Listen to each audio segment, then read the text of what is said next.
You are listening to the Mother of All Talk Shows podcast with George Galloway. And this is London, but broadcasting to you, of course, all over the world, thanks to the wonders of the internet. Now, it is the end game of the British general election. And there's no point in trying to fool you on the basis of the largest poll today on the front page of the Labour Liberal Inclined Observer newspaper. We're not talking about YouGov. We're talking about a serious poll by a reputable company.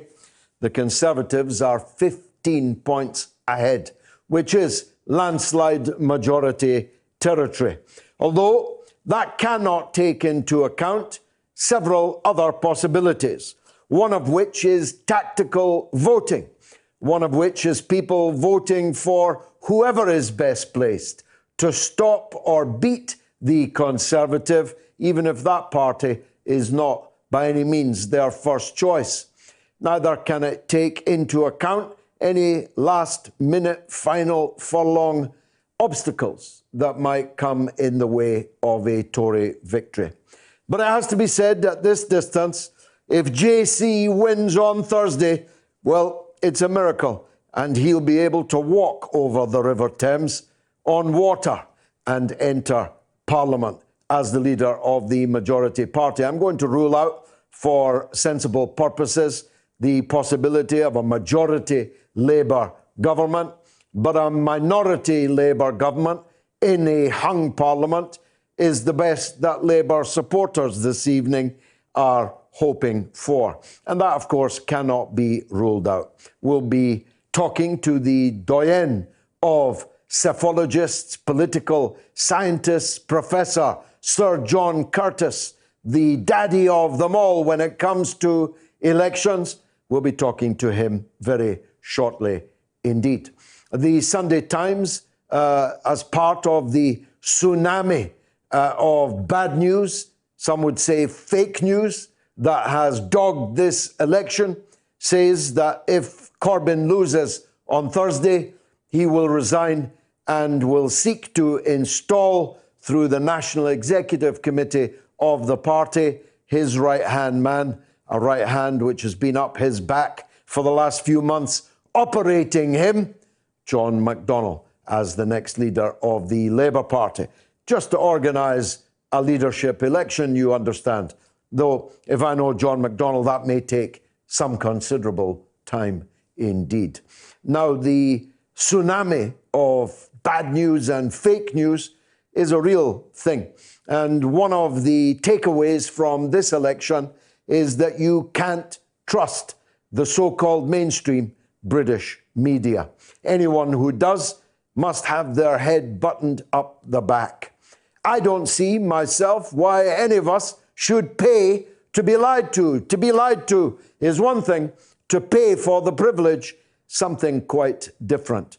So I'll be surprised if millions of people don't switch off and stop buying the fake media, which is entirely circular, of course. The fake newspaper media run their front pages, which dominates the news cycle from the review of the papers the night before through the breakfast morning shows, which all have the papers spread out in front of them and dictating their agenda for most, at least, of the rest of the day. Then there's the carefully calibrated assassination squads that are out there, and not just on the obvious issues. But before I turn to them, let me give my own report from the front in the West Midlands. On the cold pavements of the West Midlands, Labour is dead and buried.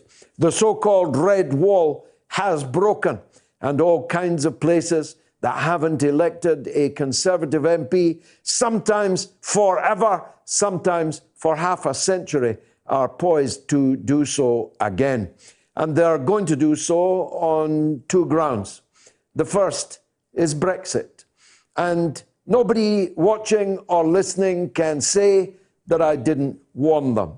I warned repeatedly for the last 2 years that if Labour boxed itself into the position of the party that is blocking Brexit, that will stop Brexit, that will force you to vote again, then the millions of Labour voters who voted for Brexit would begin to melt away like snow off a dike. And that is exactly what is happening. I'm here to tell you it's not because I'm rejoicing in it, far from it.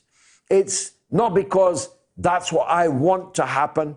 It's what I'm telling you is happening. And if you are in denial about that, then you haven't been on the cold pavements of the West Midlands, and the East Midlands may even be worse, as might parts of the Northwest, the Northeast, and of South Wales. For Labour in those places, it's going to be a bad night. Of course, in Remainer areas, Labour will pile up massive 30,000 plus majorities, precisely because they are pledged to have a second referendum to make you vote again on Brexit. But I don't need to tell the clever people at this open university of the airwaves, it profits you not to have a 30,000 majority in one place where you had a 20,000 majority before, if you're losing places that you held narrowly in the previous general election and failing to win places that you had targeted in order to obtain victory in this general election. The reality is, I'm sorry to tell you, that it isn't just Brexit. I touched on it last week. I'm going to sharpen it up this week. From the point of view of working class people throughout England, I don't think it's different in Scotland or in Wales, but I have no direct knowledge recently of that. For working class people, they feel that Labour has launched a culture war against them by forcing them to vote again on Brexit, by characterising them as thick, lazy, stupid Northerners, probably racist, almost certainly homophobic, almost certainly misogynistic, not properly grasping the nuances of transgender politics in this modern age. People think that Labour doesn't look like them anymore. And Labour has deliberately chosen how it looks all the time, not now and again, but all the time.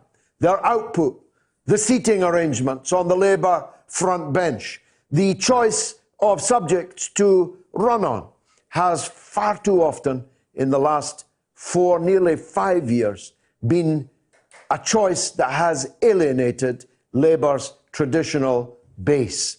Now, it's not that I want that to be the case. I'm telling you, it is the case from my knowledge. And I suspect that you'll agree with me when you see the results that come in on Thursday night. I'm sure we'll have plenty of time to discuss that in the course of the next 3 hours. So let me leave the election there, except for this. The assault on Jeremy Corbyn as an anti-Semite is not just false. It's not just the opposite of the truth. It is a systematic subversion of our politics. I say subversion because it is, without any shadow of a doubt, mounted from outside and mounted in defense of interests outside. You see, no one can credibly point to a single word or action that Jeremy Corbyn has ever uttered or done that would be able to be evidence of him evincing any kind of hostility or any kind of bigotry or discrimination against Jewish people. In fact, the opposite is the truth. But you can adduce, and they are adducing, tons of evidence that he has spent his life standing up against what he thinks are crimes committed by Israel and what he thinks are systematic crimes based upon the way on which the state of Israel was founded. Put more bluntly, Corbyn supports the Palestinians and opposes Israel. And Israel has had its revenge. And all of its supporters have been mobilized. And people who've never met a single Jewish person, who cannot point to a single thing that Labour has ever done against Jews, are persuaded that Jeremy Corbyn is anti-Semitic. And this is organised, militarised mendacity on a scale that has never been seen in British politics before. Whole books, PhD theses, in the years to come, will wonder at the success of this campaign. It's not been helped by the way Labour faced it. They faced it the wrong way from the first day, and they've been facing it the wrong way every day since, including this day on Andrew Marr, the erstwhile Trotskyite newspaper seller, on the BBC, interviewing the next, apparently, leader of the Labour Party, John McDonnell, today. John McDonnell's more or less final words were, "We are sincerely sorry to the Jewish people in Britain for the terrible offence which we have committed against them." But Labour didn't commit any offence against them. And as I've put it to you before, by retreating, by conceding, by capitulating, by rewriting your rules, by banning things that were commonplace from the mouth of Jeremy Corbyn himself just 5 years ago, and by throwing one after another of Jeremy Corbyn's closest friends under a bus, it's not just not a pretty sight, it doesn't even work. Now we'll be talking to the great Manila Chan, the star news anchor of RT America, in the second hour, I think, perhaps third, of the show, about Donald Trump, who's in his own difficulties now. He's facing an impeachment process that seems to be going for broke as the run-up to the US presidential election looms. The American primary season is about to begin. They're determined to put their adversary out of action before they reach polling day. As well they might, because if they pick any of the favourites that they're currently predicted to pick, well, Donald Trump will beat them again. And we'll be talking to the former right-hand man of Colonel Gaddafi, the erstwhile leader of Libya. His spokesman, Dr. Moussa Ibrahim, became a household name and face as the old regime in Tripoli was falling and the new terrible, terrible power was coming into office, or rather 3 offices. At the last count, there were 3 parliaments in Libya, 4 prime ministers. Don't ask me how that works. Now, Libya, once the richest country in Africa, is disintegrating in front of our eyes, has ceased to be an effective state, not a failed state, but no state at all. Now, here's our first poll of the night. Who will win the general election on Thursday? A, Labour. B, the Conservatives. C, a hung Parliament. You can vote now on my Twitter feed at George Galloway. The poll closes at 9 p.m. Now, Sir John Curtice has been right about many things in his long and distinguished political science career. He should be in the House of Lords. If I had the power to put him there, I would, but then he probably would turn it down. He's that sort of a guy. He reads the runes. He studies the polls. He analyzes the trends. We just look at a poll on a page in a newspaper and move on. He digs underneath and locates the way the wind is blowing. And I hope he's on Skype with me now. Professor Sir John Curtice, welcome back to the mother of all talk shows. Good evening, George. Now, Sir John, the big poll this morning was the Observer poll. It made pretty grim reading for Labour supporters. Tell us first, please, how you saw that poll, and then we'll move on to the trends that you're detecting elsewhere. Yeah, the opinion poll in the Observer was one of 4 polls published this morning. It had the Conservatives 15 points ahead, but that in truth is what Opinion was saying a week ago. Opinion have now emerged in this election as the pollster that's tending to produce the largest leads for the Conservatives, and therefore, from a Labour perspective at least, is producing the least comfortable numbers. Other polls put the lead rather smaller, one as low as 8, others around the 9-10 mark. And the average lead for the Conservatives in the polls is 10 points in the polls that have come out this weekend. Now, that's somewhat less than the Conservatives who were enjoying 2 or 3 weeks ago, but it's pretty much back to where we were at the beginning of this campaign. The only difference being that during the campaign, both the Conservatives and the Labour Party have made progress, in both cases by about 5 points or so, the net effect of which is simply to leave the Conservatives ahead where they were. It's simply the Brexit Party who've suffered by being squeezed by the Conservatives, and the Liberal Democrats, who on the Remain side of the Brexit argument have been squeezed by the Labour Party.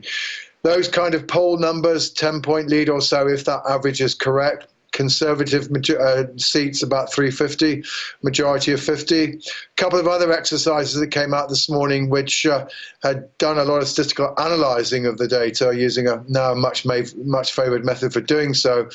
One said 344, the other said 345. So all of the data at the moment, or pretty much all the data, are pointing to some kind of Conservative majority, though not necessarily one that's guaranteed, because the Conservatives need probably more than a 6-point lead to get an overall majority.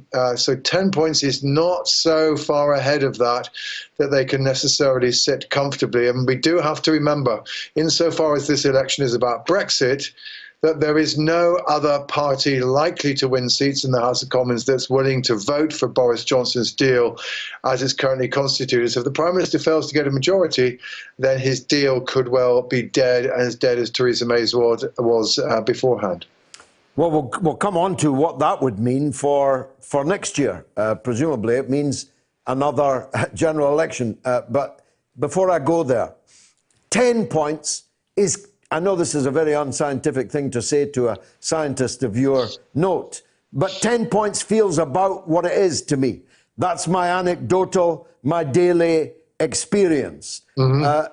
Is that yours, or are you shocked at the 10-point lead? Look, George, I don't think any political scientist who spends half his life in Scotland and the other half of the campaign in London, both of which are ardently Remain parts of the country, could necessarily be said that anecdotally they've come across a cross-section of the UK population. That said, what it does fit is quite a lot of the vox pops, the interviews one has heard with interviewers, with the people via the media. I particularly would point you to a programme that BBC Newsnight did a couple of weeks ago, interviewing people in Wakefield, or indeed a story that's in the Sunday Times today, interviewing people in the Working Men's Club in Trimdon, where you're getting people who are saying that they're lifelong Labour voters, but they voted Leave, and they're upset about the fact that Brexit hasn't been delivered, and they've been persuaded by Boris Johnson that Labour is part of the obstacle to the delivery of Brexit, and they are saying they are going to vote for the Conservatives in some cases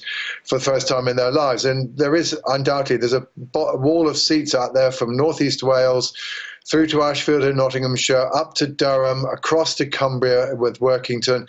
Seats that have traditionally just been basically safe Labour seats, but in the wake of the Brexit vote, swung quite strongly to the Conservatives in 2017, although the Tories didn't quite manage to pick them up. But they're now marginals, and if these polls are correct, then these kinds of seats are now potentially vulnerable. So it's the frankly, a potentially quite serious break with the Labour Party amongst a section of older, pro-Leave, traditional working-class Labour voters, where the party's in trouble. In contrast, one suspects there are parts of the south of England, including not least London, where the party might find itself in much less difficulty.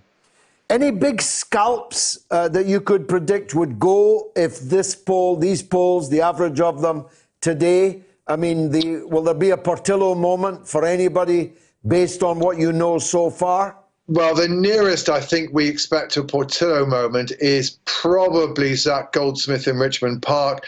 Not that he's somebody whom the Labour Party have in their sights, but rather the Liberal Democrats. The Liberal Democrats actually beat him in a by-election in 2016, and then he regained it again in 2017. He's not in the cabinet, but he's a relatively senior minister, and he's probably the most senior person who's definitely likely to be on the chop given the average of the polls. There are then one or two other potential notable casualties in those Labour Leave held seats, of which perhaps the most notable is potentially Dennis Skinner, the so-called beast of Bolsover, who, if he's elected now and he's well into his 80s, would become the father of the house in following on from Kenneth Clarke. But there's no guarantee that he's going to get elected, given where the polls are at. Otherwise, so far as big beasts are concerned, we're just looking to see whether or not something happens against the general tide. So, for example, Ian Duncan Smith, another arch Brexiteer in North London, his constituency is becoming more pro-Remain. Is he in danger? Nothing to do with the average of the polls, but the Liberal Democrats are trying very hard to dislodge the very pro-Brexit Foreign Secretary Dominic Raab in Esher, and that he's trying to defend a very pro-Remain seat.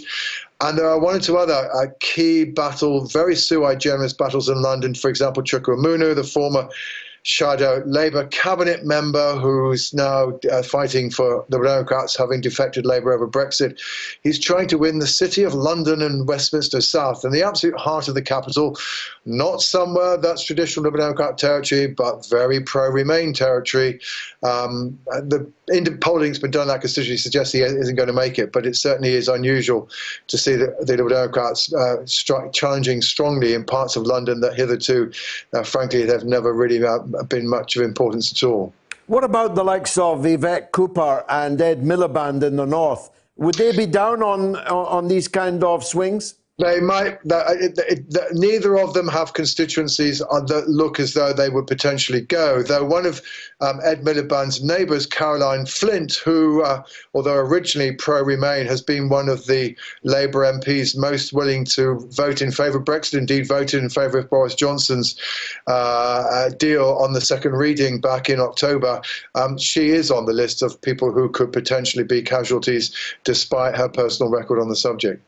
Now, this is a question I could have looked up for myself, but save me. Is the party that's leading on the final Sunday usually the party that wins it, or can the Monday, Tuesday, Wednesday of this week actually bring about any change, based on your historical experience? Yeah, sure. I mean, usually it's the party that's ahead that's going to win, inevitably. I guess that one election which we know that clearly wasn't the case, though in those days, polling wasn't done as close up to the final day as it is done now. And that was back in 1970 when Edward Heath dislodged Howard Wilson. That certainly was an election that saw a late swing. You might also want to add February 1974 when Edward Heath then lost to Howard Wilson. There was certainly a movement fairly late in the campaign. And of course in 2017, Labour certainly gained ground fairly late in the campaign, although not enough to stop the Tories from still being the largest party. So, yeah, I mean, movements can happen, but not always. But I think here again we come back to the point, George, is that this isn't simply an election about whether or not the Conservatives win. It's an election about whether or not they get an overall majority, and that therefore it's not that they do actually have to do better than Theresa May did in 2017 if Boris Johnson is going to achieve his objective. And if he doesn't get a majority, then even though he might have more seats than Labour, he could still find himself being turfed out of 10 Downing Street. Now, might I have the temerity, the lèse-majesté, to pose a question like this? You predicted at the beginning, indeed on the show you predicted it, yeah, that there would be, that the two big parties would have far less dominance in the new Parliament than they'd had for a very, very long time, and that all kinds of smaller parties and so on would be in the House. Would you revise that now based on what you know? I'm quite happy to acknowledge that the forecast is not as certain as it once was. That said, first of all, the force of my point is still probably likely to be there, in that if you take the current polls, for example, the record number of third-party MPs is 88. We, at the moment, might get 82. So it might be slightly less, but it's still going to be on the high side. Frankly, much really now depends on whether or not I'm going to be proved right or wrong is going to depend primarily on the fortunes of the Democrats. The SNP in Scotland, who are a crucial part of that forecast, their vote is certainly holding up. The polls vary as to exactly how well they're doing, but all of them have them up. All of them suggest they're going to make gains, and that should at least be perhaps around 41, 42 SNP MPs, but maybe a little few more. The real question is, will the Democrats end up at not much more than the 12 they got last time, in which case my forecast is going to be wrong, or do they end up with clearly more than the 20 seats that they had a dissolution, in which case I could still be right. So my fate is in the hands of the Democrats, which we might both agree is not necessarily the safest of safety nets to be in. That's not the most sturdy nail to hang your jacket on, in my experience. Sir John, you mentioned the SNP and Scotland. It's a paradox, isn't it? Because there's a poll this week shows support for Scottish so-called independence, Scottish breakaway, considerably down, 4 points or more down on what they got in the last referendum. In other words, a Scottish polity which is more pro-union, but likely nonetheless to elect more separatist MPs. Well, let's just revise back a bit. What's been going on in Scotland till the last couple of polls, there's one today, one yesterday, the polls have been showing a clear increase in support for independence as compared with 2015, running at about 49%. Then we had a poll that was released on Saturday that had it down at 43, and another one today that has it at 47. So it does seem to have slipped back a bit. But bear in mind that, even though the SNP are doing relatively well, we're talking about poll figures of between 38 and 44% for the support for the SNP. So the level of support for the SNP isn't simply synonymous with a level of support for independence. And to that extent, at least, we shouldn't be surprised that we get a bit of a disjuncture. I think what's, however, still true about the position of Scotland, even though perhaps the numbers have eased, is that support for yes amongst Remain voters is still up on where it was 12 months ago. It seems to have been amongst no voters that the decline in support, amongst Leave voters, the decline in support has happened. And that therefore, insofar as one of the findings of the last 12 months has been that people's attitudes towards independence is now more clearly linked to their views about Brexit than they once were. That force, that potential force, that if indeed the UK does leave the European Union, that as a result maybe support for independence in Scotland would go up yet further. Indeed, today's poll suggests that there would be a majority for independence if the UK leaves the European Union on the 31st of January. And I think certainly if there is a Conservative administration, a majority Conservative administration that's pursued Brexit and is wanting to say no to a Scottish independence referendum, shall we say, I suspect that ideology is going to have to be replaced with statecraft if indeed the UK government is going to manoeuvre things in such a way that Scotland doesn't want to sue for independence, because it's certainly going to be quite difficult to avoid a situation where the SNP together with the Greens win the Scottish election in 2021 and the polls perhaps beginning to show that there is a majority for independence north of the border. Just in parenthesis, the Liberal leader, will she hold her seat in Scotland in your view? I would expect her to do so. Her opponent and the person who defeated her in 2015, John Nicholson, has come to the conclusion it would be better to fight another seat, and he's gone off to Ochil. Actually, by the standards of Scotland, Joe Swinson has a relatively safe seat. The Liberal Democrats are up. It's not clearly a seat that the SNP are heavily targeting, so I would be surprised if she were to lose that seat. She's got quite a substantial personal vote, amongst other things, in that constituency. Now let's finally, and I'm grateful for your time, the election result, a majority for the Conservative Party, not the kind of majorities you and I have known before, 100 plus, that both Blair and the Conservatives under Mrs. Thatcher, indeed John Major, got the biggest ever Conservative Party vote in 1992. Let's assume, though, a working majority. Labour, with that breach that you talk about, with the traditional section of its base, presumably looks for a new leader. We learned from the Sunday Times today that the interim leader will be John McDonnell, and knowing John McDonnell as I do, that might be quite a long interim. Eventually, what is Labour going to have to do, or can it do anything to repair that breach? Well, I mean, Brexit has undoubtedly caused the Labour Party difficulty. It's kind of widened a tension that's always been there between its more traditional, more working class support that tends to be relatively socially conservative, so concerned about issues about immigration, and which has been loosened from the party's grasp as a result of Brexit. Much of its newer support, I mean, the party does very well amongst younger voters, particularly young graduates, socially liberal folk.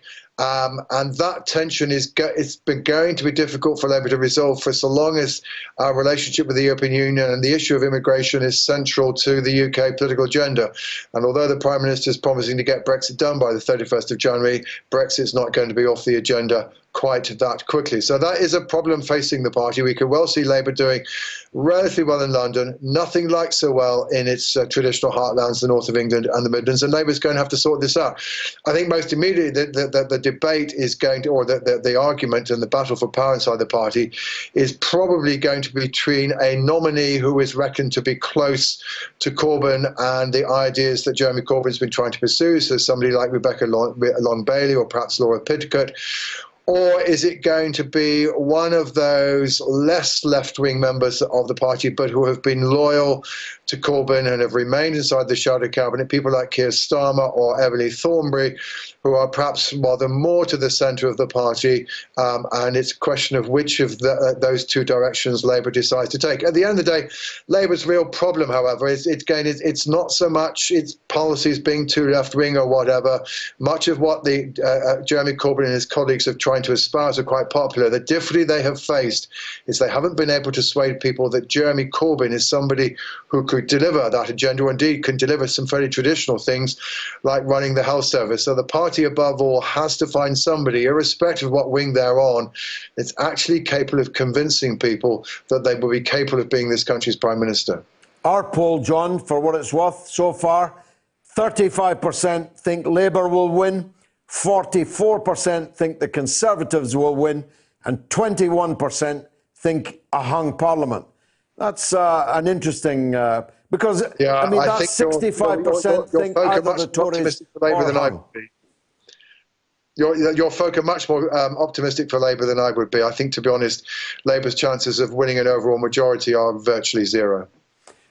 Professor Sir John Curtice, I take my hat off to you, metaphorically, of course, and I hope that we can talk again after the polls and we can see who was right and who was wrong. It's usually you, I know. Thank you very much indeed, Professor Sir John Curtice. The poll I gave you, 35 think Labour will win. Professor Sir John Curtice thinks the chances of a Labour majority are practically zero.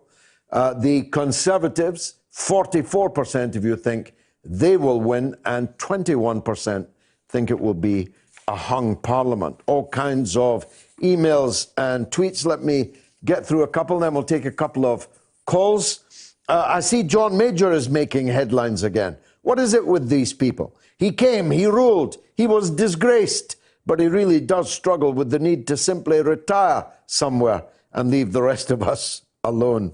Very, very interesting. That's from James. When I saw John Major and Tony Blair together this week, straining to try to stop Brexit, I did wonder if it might have the opposite effect.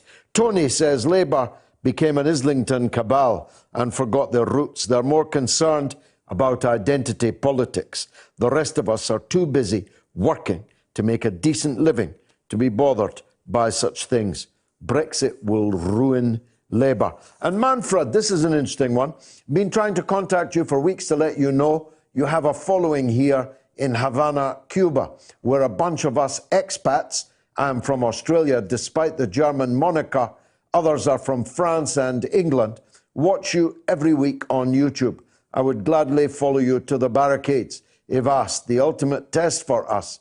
Keep doing your wonderful unmasking of the filthy rich and their lackeys in your inimitable way. We love you, mate. From Manfred in Havana, Cuba. Can't tell you how nice that feels. Thank you so much. Now, the geniuses that brought you the destruction of Iraq and Afghanistan repeated their genius in Libya and tried to do so in Syria, but have mercifully failed, though they will not stop trying.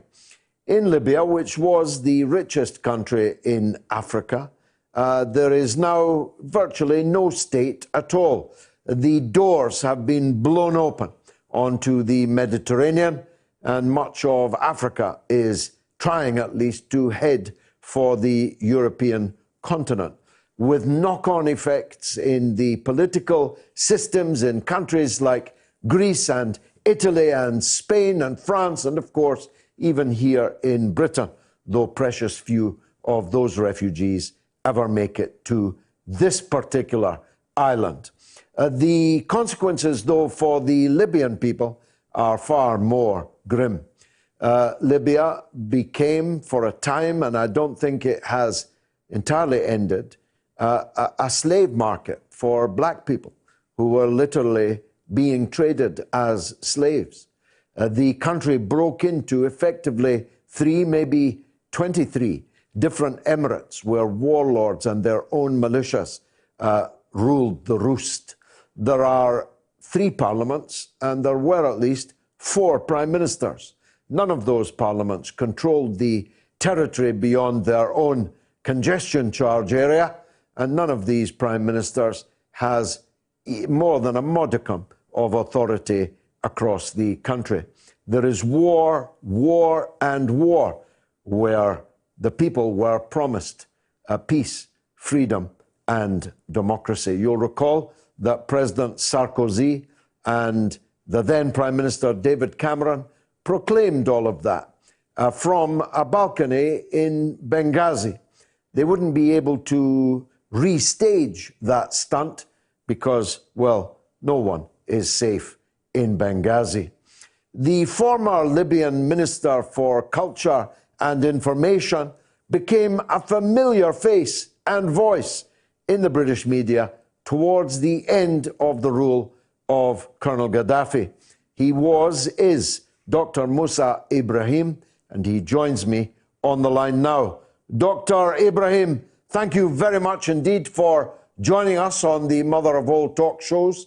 It's good to see you safe. I feared for your safety for some time. Give us your take on what's happened to your country this far in the democratic era ushered in by NATO. Thank you, George. I'm absolutely honored to be with you on this show. Thank you. I have been listening to you for more than 20 years, since I was a student in the UK in the late 90s. I have seen you fight the fight against injustice, not just in Britain, which you care for so deeply, as I saw with my own eyes, but injustice everywhere. You have been consistent, you have been honest, and people can go back to any previous decade and see that you have been saying the same things over and over, a very remarkable thing for a modern era politician. Thank you, I respect you for that. And the work you do is influential, and it helps people to understand what is going on around the world. My country was a leading African country with a genuine and inspirational African and Libyan liberation project. Gaddafi and the thousands of people who worked with him, I'm only one of them, really planned, funded financially and culturally and politically a project that aimed to establish the African Central Bank, the African Unified Currency, the African Unified Army, the African Unified Satellite System. And these were not just dreams, they were not just talk, but they were actual projects on the ground. And Gaddafi was working very hard to help Africa become independent from the West, from the global capitalist center, which still enslaves the country, as every single piece of research and study proves year after year. Only 2 years ago, a major study, international one, came out that exposed what they call the new scramble for Africa, in which, with figures and numbers, hard economics, they proved that more than 140 billion euros flow out of Africa to European banks with no benefit to the continent. The Europeans were extremely worried about what Libya was leading. They knew that Libya, just as any developing country, had internal problems, conflicts, some failures even, very not natural for a developing country. It had its tribal structure. It had weaknesses on the political front. And they, as usual, they had the money, the West, they had the experts, the intellectuals, the politicians. So they mounted a false revolution, a revolution that was very weak, very limited, very marginalized. The vast majority of the Libyan people refused it. They wanted changes to take place in the country, but they never wanted to destroy their own country or ally themselves with the very forces that kept occupying the country and destroying it for decades and decades since the 19th century, starting from the Italians to the French to the British and the Americans. But the global mainstream media, the tools for global capitalism, such as the UN and the European Union, they gave this revolution the momentum it needed. And within a week, I mean, how could a revolution just take a week before you give it a full international support and air bombardment by NATO 2 weeks later? And the reason was very simple and very straightforward. We knew it from the very beginning. They were afraid, the West, the capital. When I say the West, of course, I do not unify. I mean the capitalist center of global imperialism. They warned us. They talked to us in 2008 and 2009, 2010. I was part of some of these talks, and they warned us about what we were doing in Africa. What happened after that? Total destruction of Libya, the initiation of terrorism in the country, the building up of tribal and Islamist militias, the loss of sovereignty of Libya, the rob of national wealth, like oil especially, complete dependency on the West and the UN, a story very similar to Iraq and was going to be similar to Syria.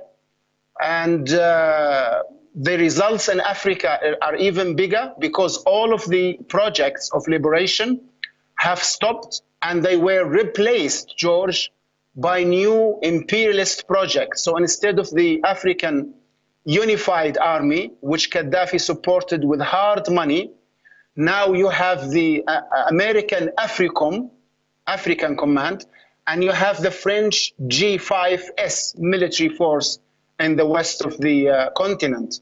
and instead of the African Central Bank, which would have saved billions in African currency and African wealth, you have the complete control of the French Central Bank and the London Stock Exchange of the African natural resources.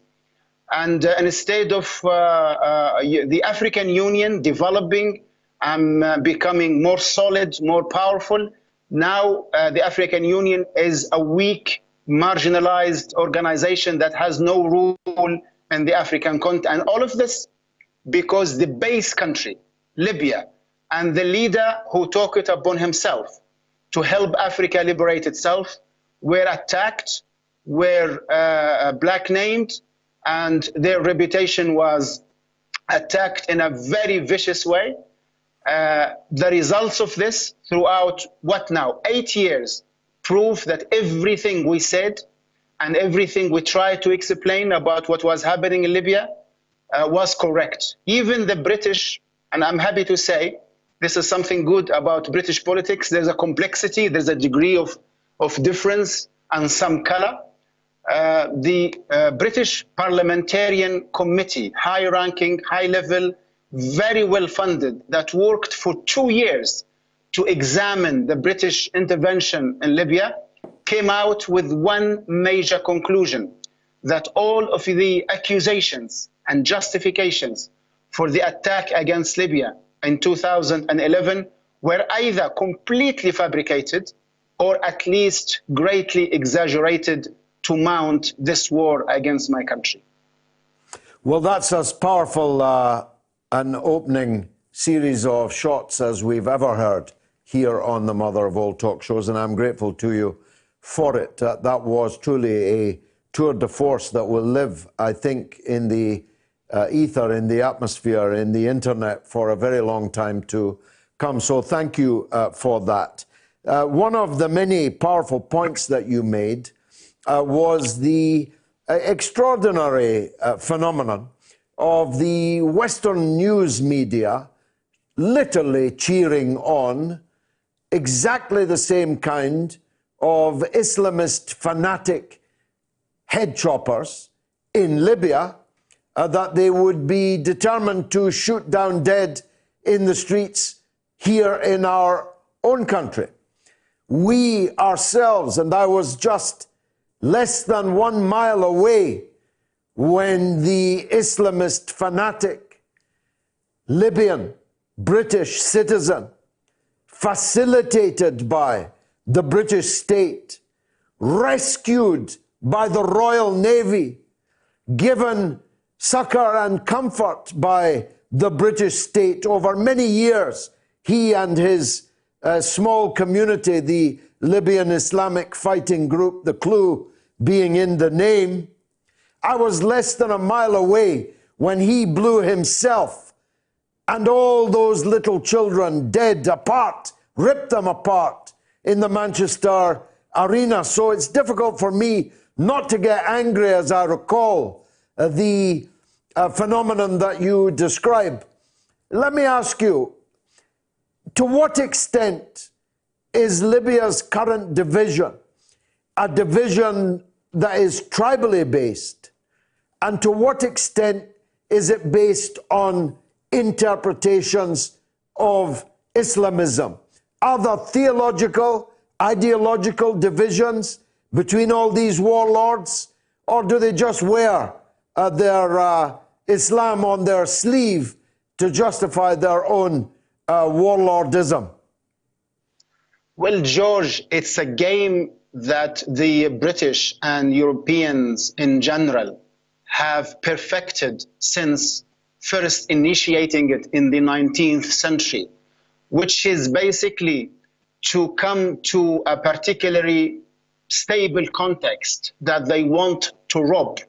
So what they do, they introduce some sort of a crisis based on the internal condition of this political context. And of course, to do that, you have to study the country you want to rob. And that is why then you come into the use of intelligentsia and the use of academic research, intellectuals, clever people who would tell you how this particular context is vulnerable in this particular way.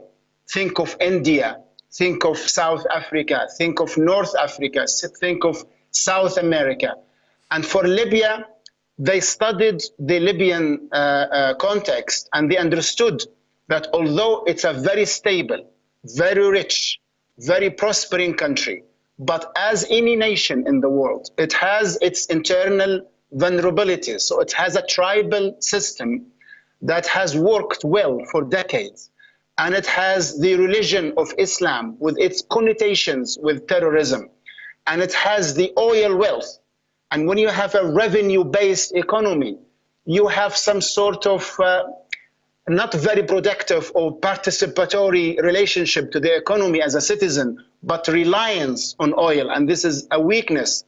There is also the placement of Libya within the Arab and African contexts, also weak and vulnerable in other ways. So the Europeans worked on this. For years, we were aware of some of this work, even before 2011.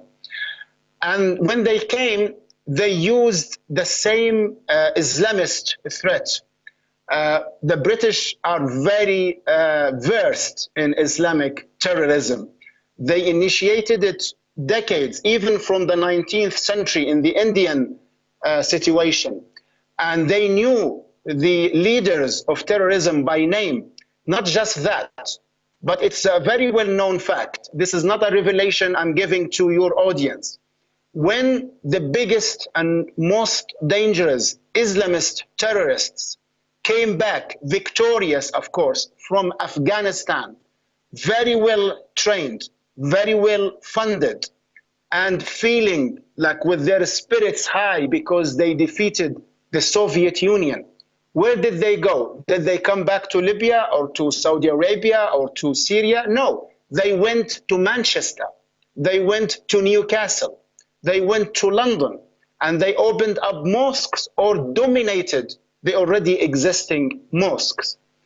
Arab countries, whether they are progressive countries like Libya, Syria, Algeria, or reactionary countries like Saudi Arabia, Qatar, they have been demanding that Britain abandons these terrorists and give them up.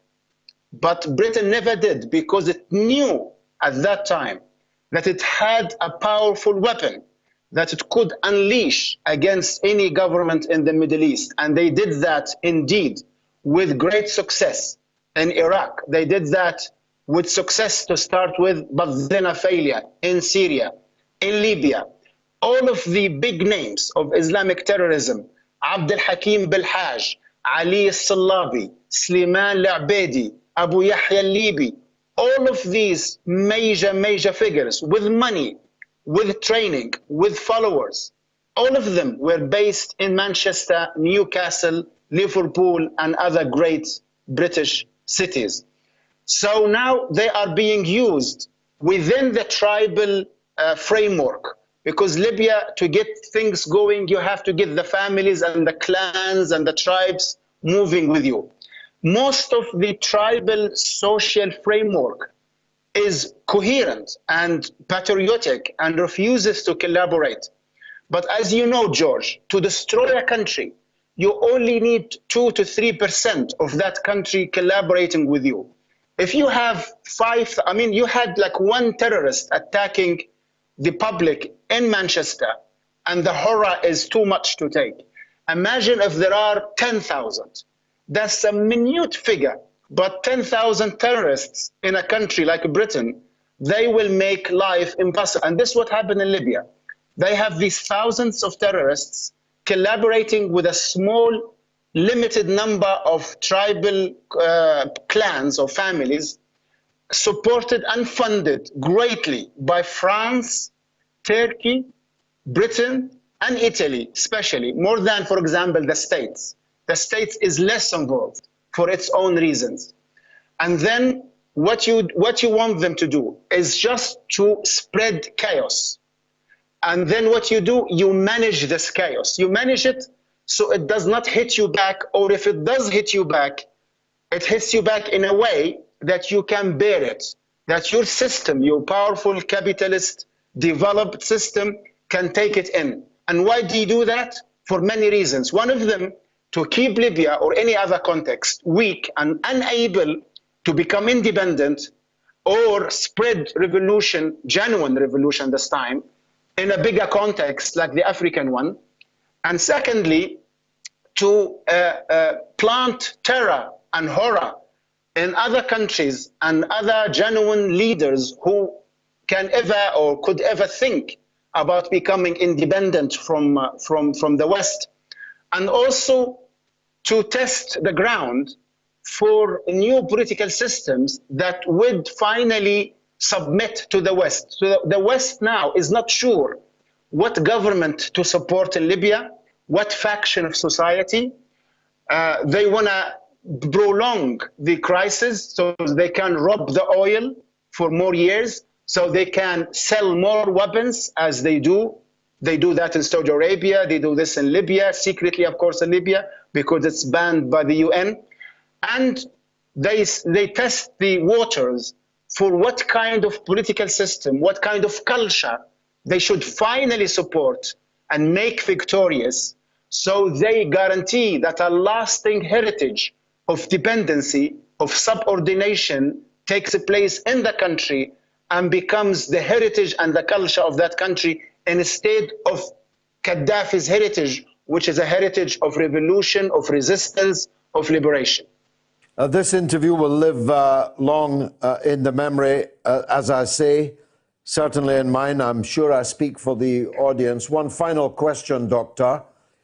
Can Libya survive all of this? Can Libya come back? Are people like you now in the political museum? Or can you again play a part in change, progressive change in your country? Absolutely. We are in the heart of every matter in Libya.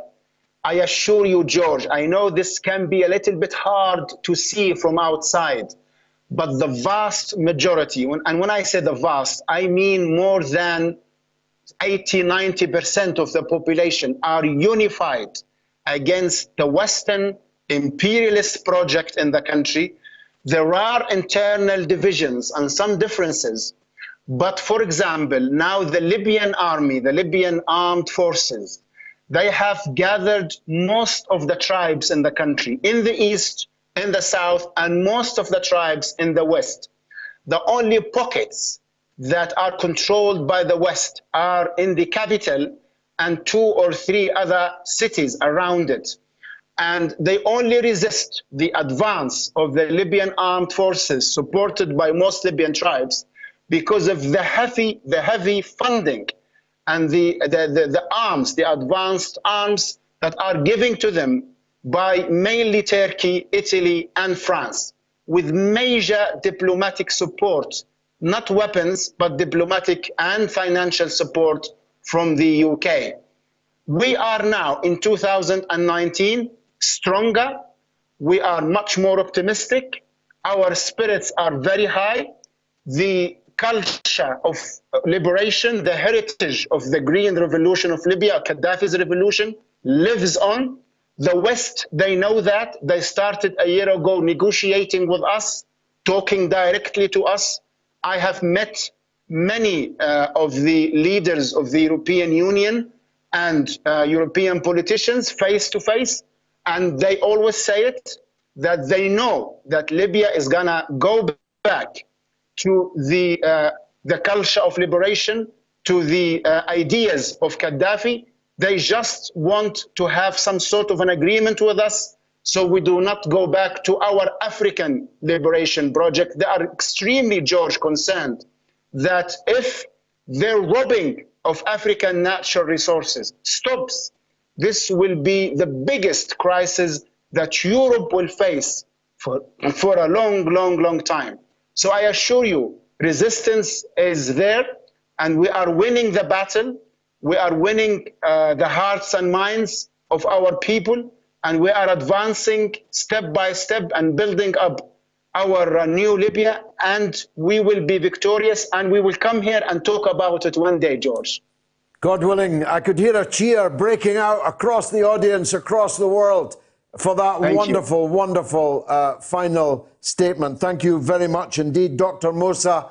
Ibrahim, may God go with you and protect you. Let's take a quick break. I am interviewed in normal times 5 days a week by one of the brightest and one of the best anchors in American television. Her name is Manila Chan. And now I'm going to interview her. I can't tell you what a pleasure it is to see you again, Manila. Hello, George. Nice to hear from you. It's been a little while. Yeah, I've missed you. I've missed you. Now, likewise, I must admit it is a little bit strange being on this side of the questions. Yes, but I'll be as nice to you as you always are to me. Now, look, while I've been away, Donald Trump has sunk deeper and deeper into trouble, hasn't he? Is this impeachment prospect real, do you think? Well, George, personally, I believe that this is Adam Schiff's second bite at the apple. He seemed to have failed after the Mueller report came with a big nothing burger, as they like to call it. And I think this is his second go at trying to remove Trump from office, or at least give him this political indictment, which we call the impeachment proceedings. I hate that I have to defend President Trump because I'm personally not a big fan of his. However, what's right is right and what's wrong is wrong. And I think this is the Democrats' second go because they are trying to rehash the 2016 elections. And Hillary Clinton is all over the media, smiling ear to ear. So I think if you ask a lot of people, at least outside of the Democratic circles, I think a lot of people would agree with me that this is a lot to do about nothing, and it's just a media stunt. Personally, I think a lot of people would agree. Well, it is the second bite at the apple, isn't it? Because they don't seem to know that not only is Ukraine not in Russia, but Ukraine is probably Russia's biggest adversary in the near abroad. Sure. The relations between Russia and Ukraine are very poor, and yet this is being treated as Russiagate too, isn't it?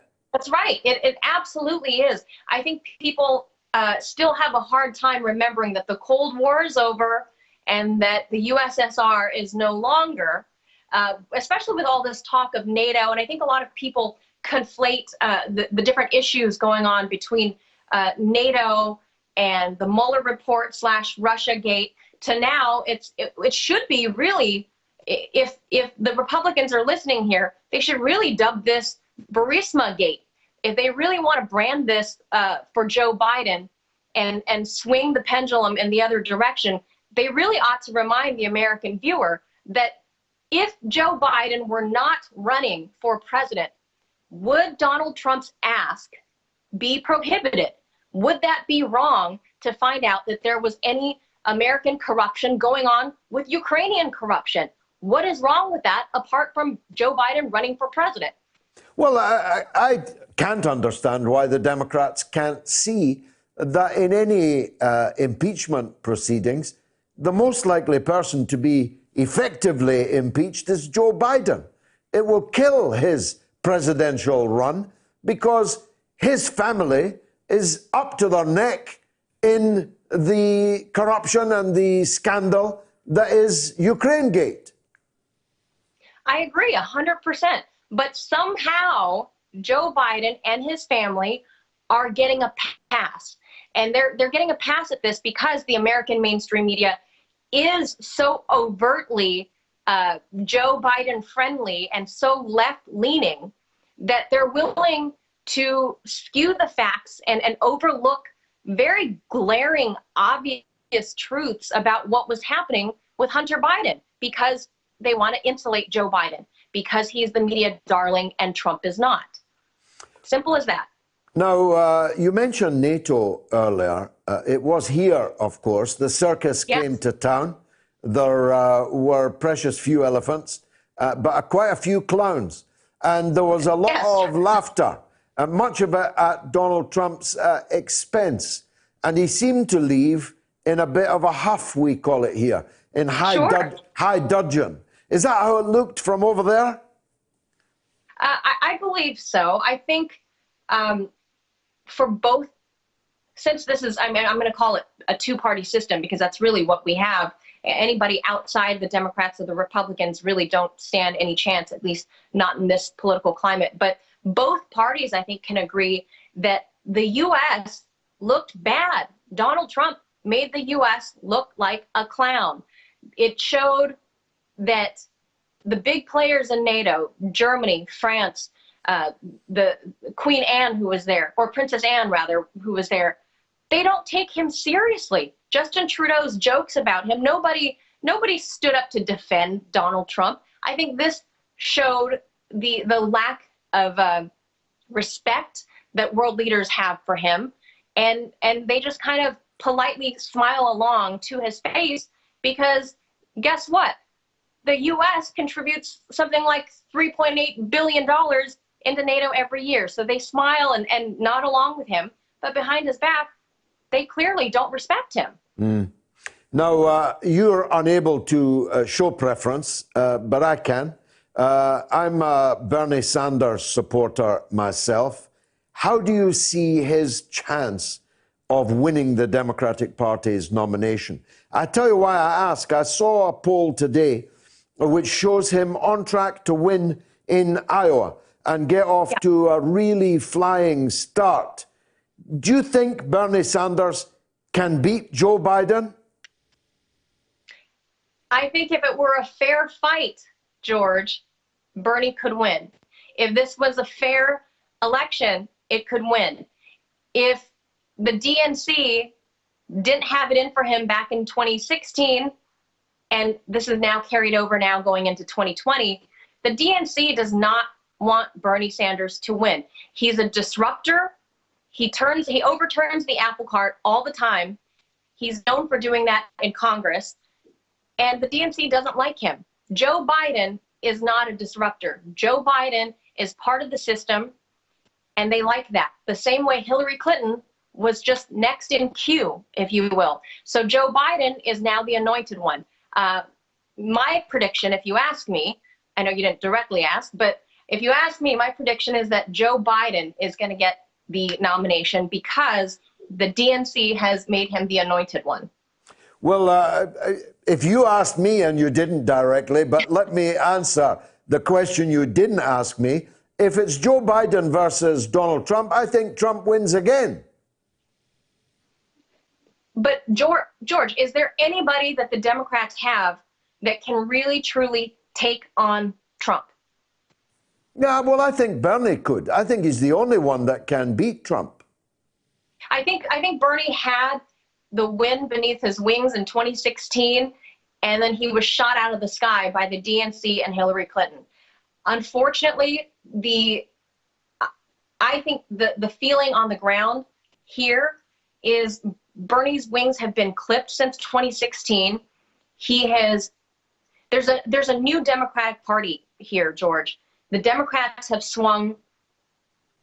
Granted, I get that Bernie is left, but the people here have swung far left into the AOC wing of the party.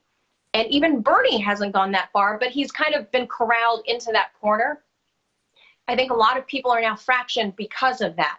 And I don't think he has quite the same support that he does, or that he enjoyed in 2016 among Democrats. And remember, none of the polls saw President Trump happening. That was an impossibility. All the polls back then showed Hillary Clinton was the projected not only nominee, but the projected winner. So I think a lot of America does not trust any poll any longer. And I don't think you should trust the polls now. I think when you talk to a lot of, I would say, Gen X and even older millennial voters, people that are more or less in my age group, a lot of them are fractioned. Bernie doesn't have the same support that he had in 2016. It's quite unfortunate, but I think a lot of people are looking to find somebody to bring America back to normalcy, if you will. And I think a lot of people view Joe Biden as that normal place. However, the wild card I'll give to Pete Buttigieg, because he is actually really gaining a lot of momentum. Nobody saw him coming, but I still do believe that the DNC pulls the strings here. And when they pull those strings, I think it's going to reveal Joe Biden as the nominee. So Bloomberg's billions won't change the dynamic at all? I don't think so. I think he's a little bit of a disruption. I think he'll make for some good TV. There'll be, it's the battle of the New York billionaires. But I don't think that is what America wants or America needs. It doesn't matter if you're a billionaire on the left or a billionaire on the right. What it boils down to is those two are two New York billionaires, and I don't think America has the appetite to see two New Yorkers battle it out. Trump is a character. Michael Bloomberg is a nanny state mayor.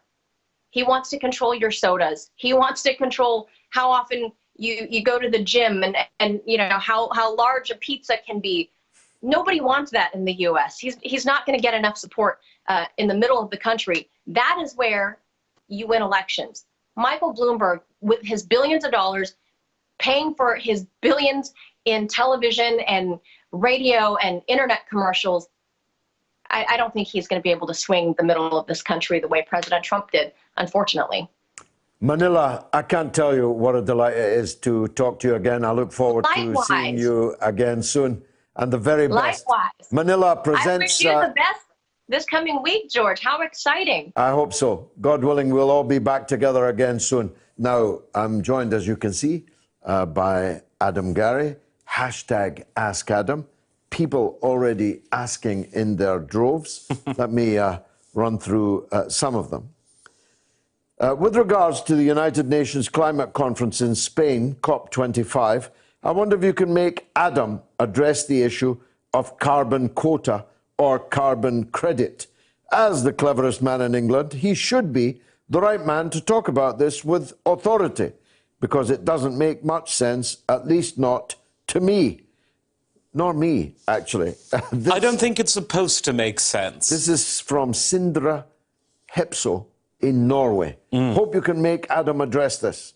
Let me make you. Go on. Oh, I feel the force of nature coming down upon me, like hopefully some on certain green benches will in a week. Not that I'm going to mention that. Well, in general, whenever someone hears the word quotas, run as far as you can in the other direction. This is true whether it's trade quotas, which fit under this surreptitious thing they call non-tariff trade barriers, which is a tariff through the back door, or a stealth tariff, to use language borrowed from the nemesis of Gordon Brown. I don't like quotas when you have all women short lists, all men with one arm long lists, all dwarf short lists. I think that a position should be gained because of merit in the business world and in general, with maybe the exception of the clerical world and the House of Lords before Tony Blair stuffed booze merchants and his flatmates and other people in that once great legal and legislative chamber.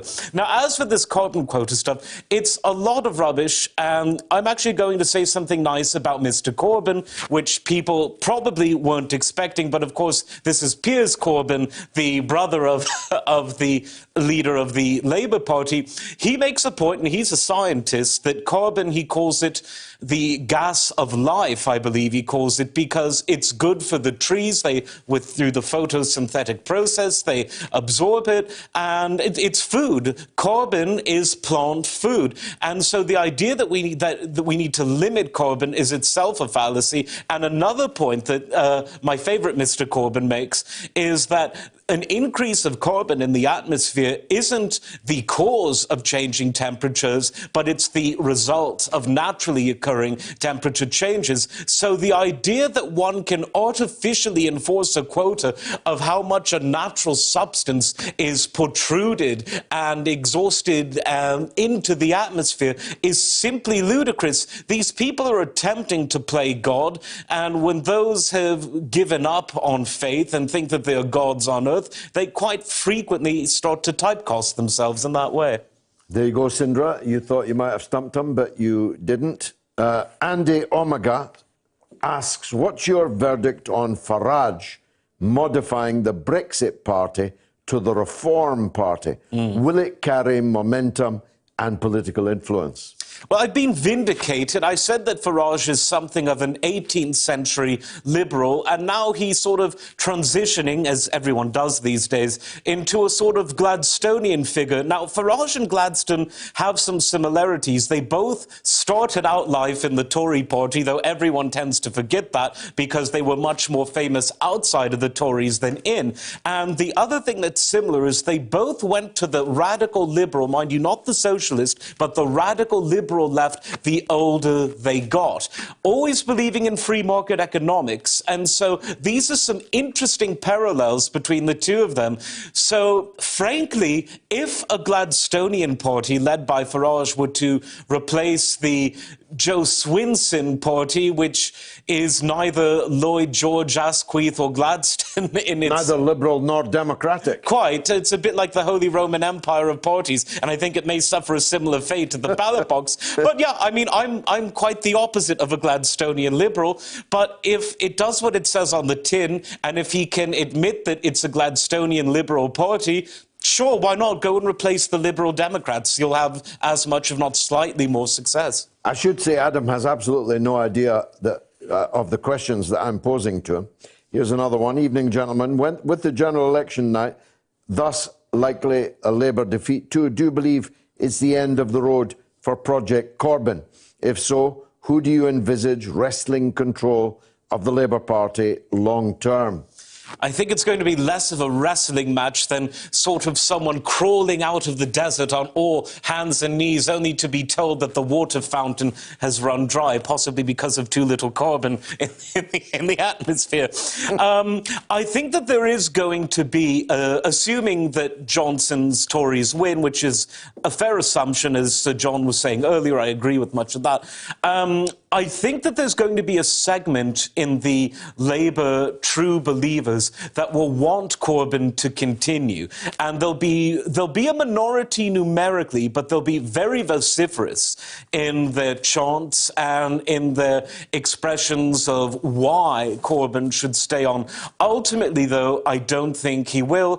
John McDonnell, who's already planning to be sort of the Nostradamus of the new Labour Party, combined with a kind of Cardinal Richelieu, he's already said that he wants a woman leader, which is a quota, of course, of sorts, of big sorts. And so that sort of narrows it down. It means that MacDonald is ruling himself out, but he's certainly going to be the power behind the throne. I think he's probably too nasty of a character. Far from being the magic grandpa, as the supporters of Corbyn call him, MacDonald is sort of like a nasty... He's sort of like the Tin Man from The Wizard of Oz. You've got Wicked Witches of the North London, which is Emily Thornberry. You could do a whole panto, but he can't be the leader. So it's going to be a woman.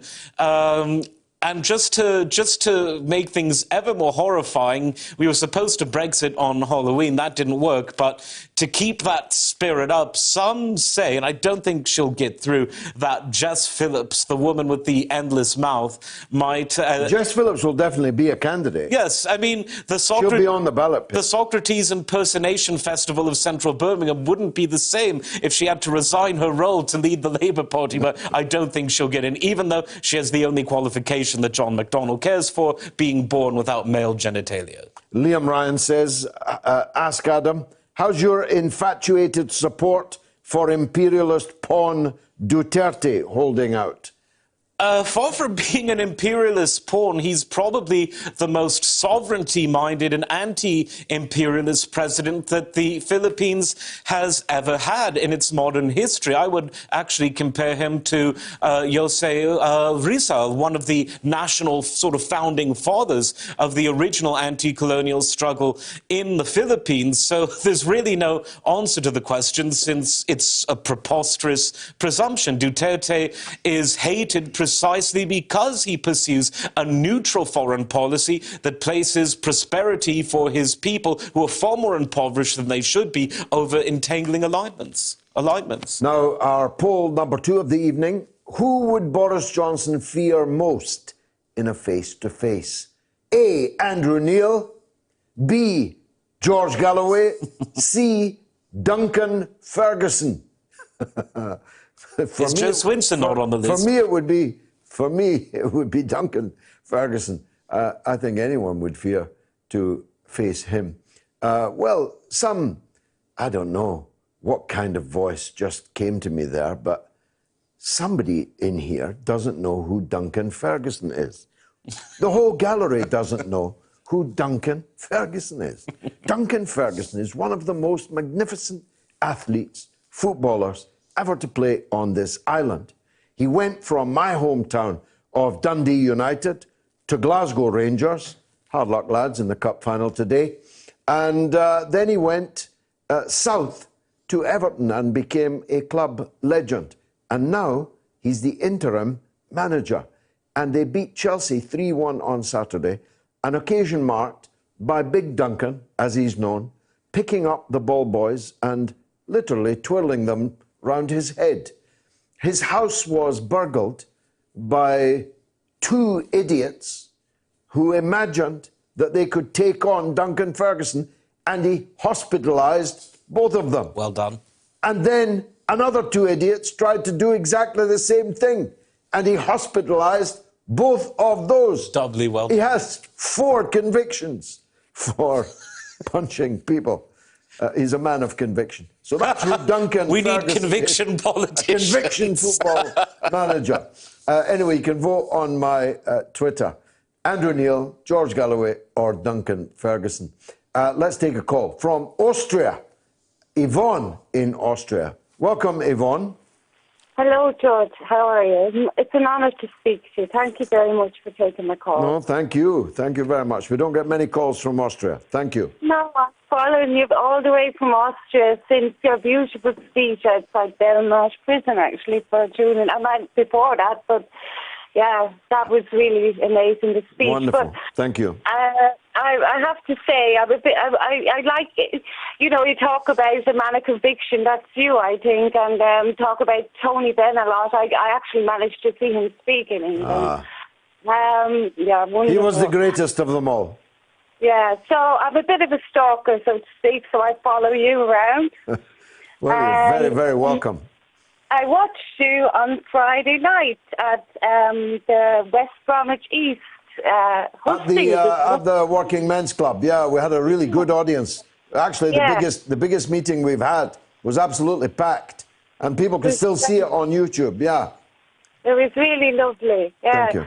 And I mean, yeah, there's a lot of things actually I could chat to for ages. But anyway, the one thing that caught my ears at the end of the hustings, is that a hustings? Yeah. Yeah. It was a one-man hustings. The opponents didn't turn up. That's the kebab man, or? Sorry, I don't know if that's rude. Well, we're not going to talk about the actual contest, but thanks. Yeah. The thing I wanted to ask you was, at the very end, you said something about announcing on Saturday that you were going to form a political party. Yes. Well, let me tell you that we did found the Workers' Party of Britain on Saturday afternoon in the Kendrick Building in West Bromwich, in the West Midlands. And I think when you see the pictures and the video next weekend, right after the election, you'll be very pleased indeed by the quality, the quantity, and the surroundings, for that matter, for the party. So it was formed on Saturday, and it will be launched, it will go live, as it were, this coming Saturday. Workers' Party of Britain. You can look at it as a kind of Brexit Labour Party, a socialist party that believes in Brexit. And we'll be trying to build support amongst those sections of the British working class that have fallen out of love with the Labour Party. Last word to you, Yvonne. Oh, well, I'm just, I'm always getting tears in my eyes somehow listening to you. And it's kind of, I mean, I do think somebody once tweeted that out on Twitter that the American who, is in charge of America, it's not only important for America, it's important for the whole world. And that's another reason why I follow politics very closely.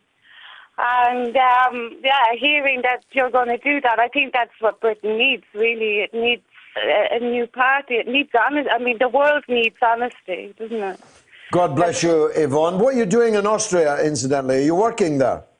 Well, I'm a I work with children. Yeah, I do art and craft with the children. Yeah. And you're from the Emerald Isle, I can detect. From Dublin, yeah.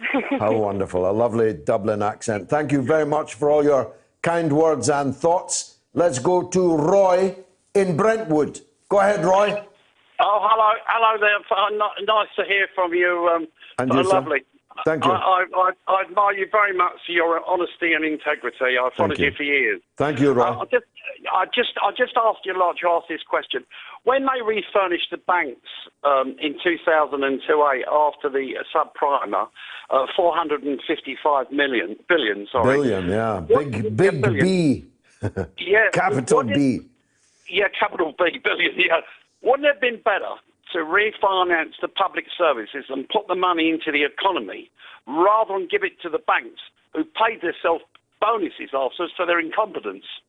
We would have actually been better taking all those hundreds of billions into a helicopter and scattering them randomly across the land, because at least then that money would have been spent, would have circulated, kick-started and circulated in the economy, rather than disappearing into the black hole of the commercial bank vaults, thus falling foul of all moral hazard of rewarding failure in private enterprise with subvention from public funds.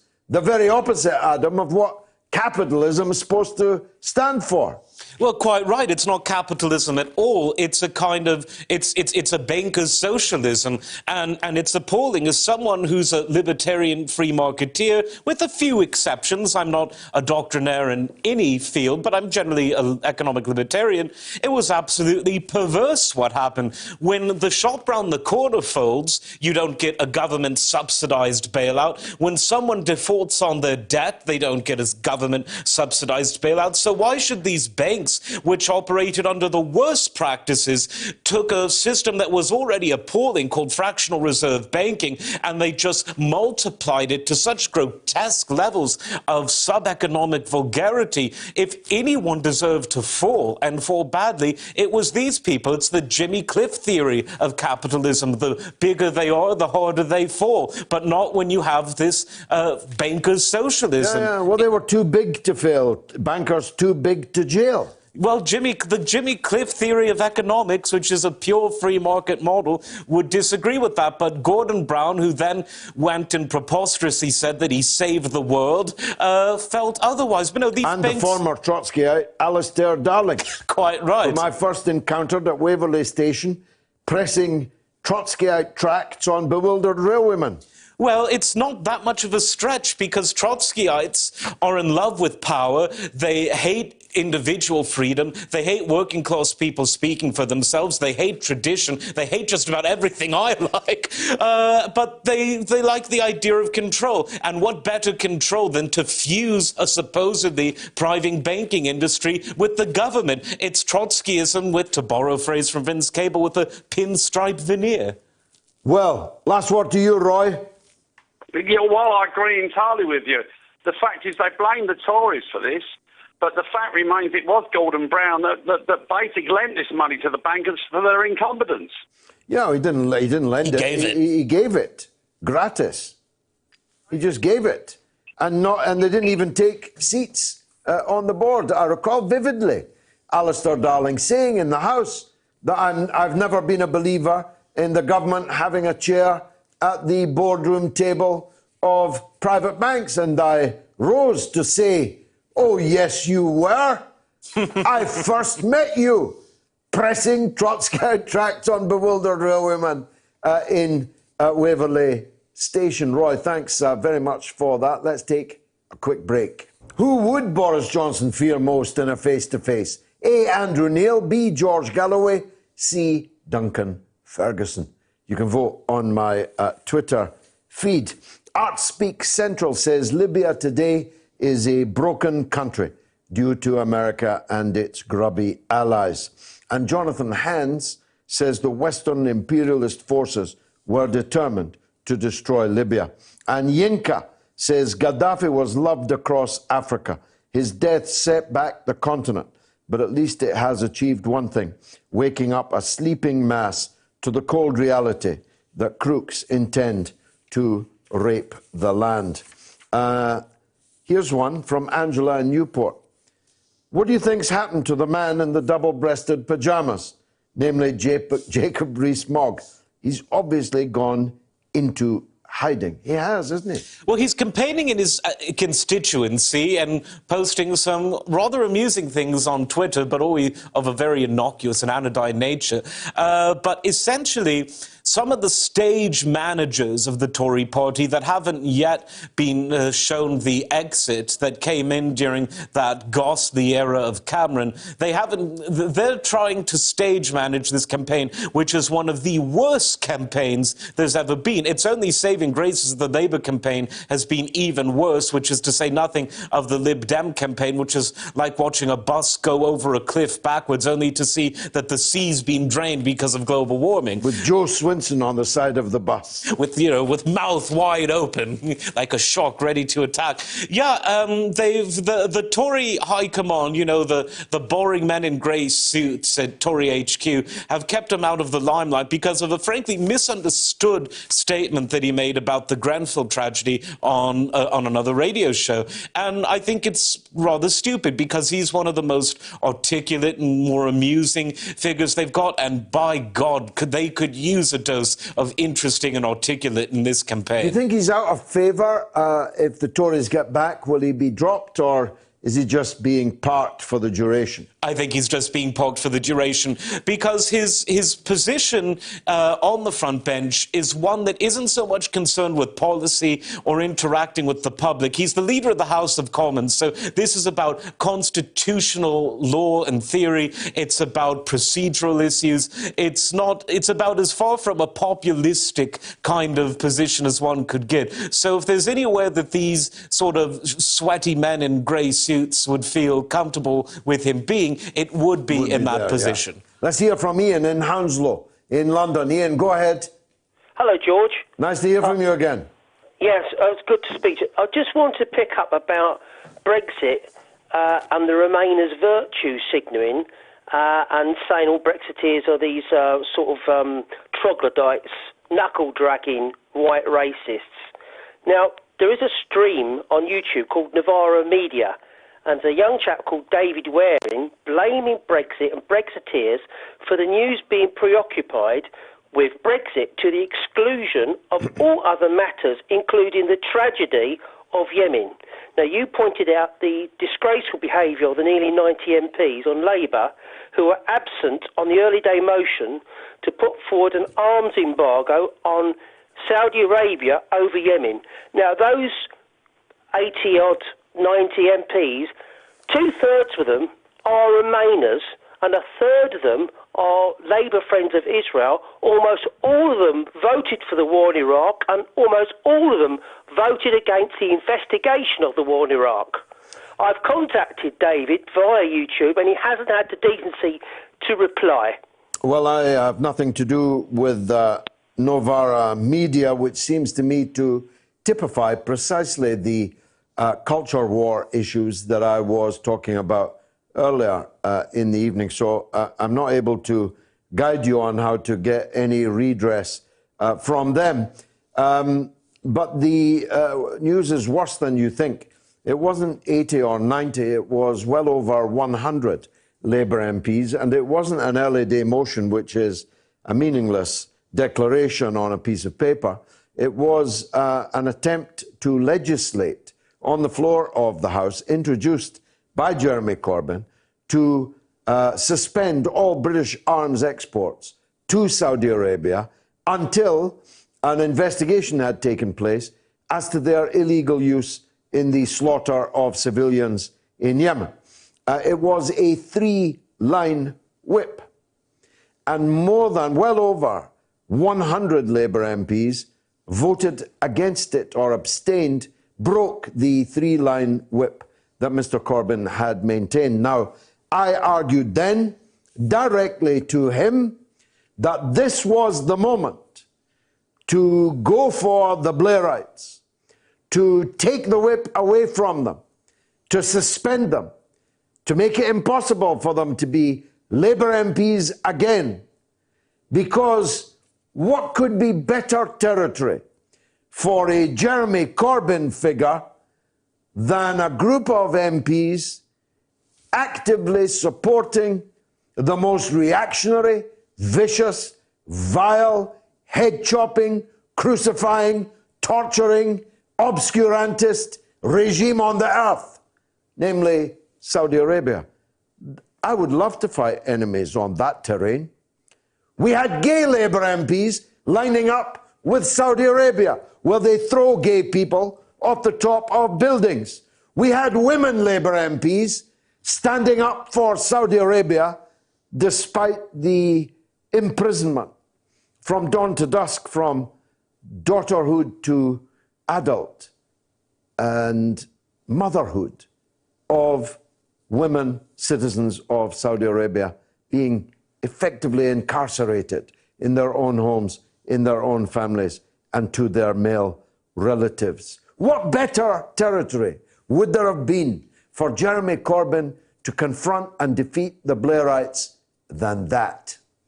If he had done so, then more than 100 of these Blairites would not now be running as Labour MPs in the current general election. Just think about that. Thanks, Ian. Let's hear from Adrian in Clapham. Go ahead, Adrian. Hi, good afternoon. Good evening, George. How's it going? Yeah, good. Nice to hear from you, Adrian. You too, buddy. George, I'm just calling in. It's election week. I just wanted to know, in particular, what constituencies in the country do you believe, more specifically, that Labour wouldn't grasp it? Because here in South London, everybody's quite, they're quite optimistic with it. We believe, not so London people only listen to London people. Oh, so no, London, Labour will do very well in London. Very well. Especially in London, where I am. But I know north of England, because I went to university out of London, so I know it's quite different, and the mentality is quite different compared to us down here. Yeah. So where in particular do you reckon that they will lose? I don't want to name the constituencies. That would be invidious, because no one's here to answer me and argue the point. But across the Brexit Party... Yeah, I'm going to give you the areas. I'm going to give you the areas.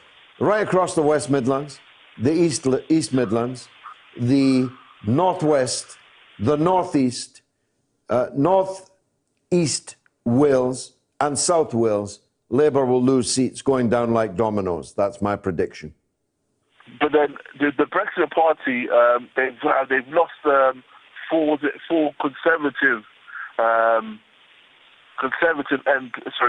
four MPs have gone back to Conservative. Not MPs, no, members of the European Parliament who were elected as Brexit Party MEPs, but are not resigning their seats now that they've left the Brexit Party, which seems to be exactly... Would that affect Nigel Farage? No, I don't think it'll make any difference. I'm sorry to tell you, it won't be the Brexit Party that is taking these seats from Labour. It will be the Conservatives. Oh, wow. Okay. All right, see if I'm right and see if I'm wrong. Come back next week. Thanks for that, Adrian. Jennifer in Clitheroe. Go ahead, Jennifer. Oh, hello, George. Hi. Now then, I don't want your wife, Gayatri, to take this the wrong way, but me and my friend adore you. Thank you very much. Anyway, George, you were talking about... I've also been watching you in West Brom at your meetings and listening to what you've been saying.